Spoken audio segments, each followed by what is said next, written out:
To Steve Donehoo, a Latin America expert. He joins us from Washington, D.C. Steve, thanks so much for your time for TRT World. Now, is this just the beginning? Can we expect more arrests and more pressure on the Venezuelan opposition?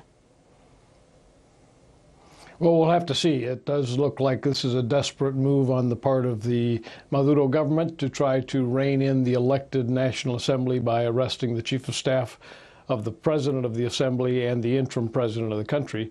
But if they continue to detain members of the Congress, as they have done again today with 18 people in Bolivar State, that will be a signal to the world of what kind of repression the current illegitimate government is willing to take to try to stay in power. And that will be another signal to the U.S. and to other countries that it's time to take stronger measures to try to keep them from being able to continue this kind of treatment of their own people.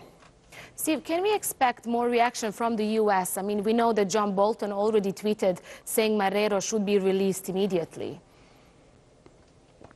We've seen tweets from Vice President Pence, from Secretary Pompeo, from the National Security Advisor, from a number of senior members of the Senate and of Congress. I think the U.S. will act very swiftly if he is not released within 24 hours. The U.S. has many different options with respect to sanctions of individuals and of the country as a whole, of taking and seizing assets that it might have in different places. And they also have military options, as the President and others have said many times. Now, when asked, Donald Trump said he does not rule out possible military action against the Maduro administration. In your opinion, how likely is this?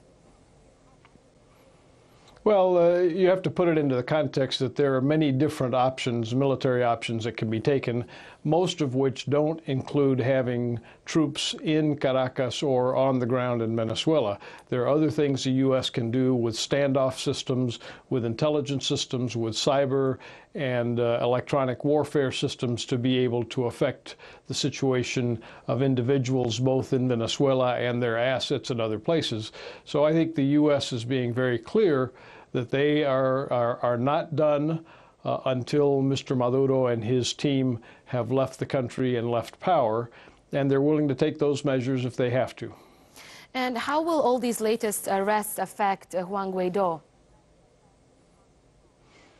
Well, clearly it means that they will have to take measures to strengthen their own personal security.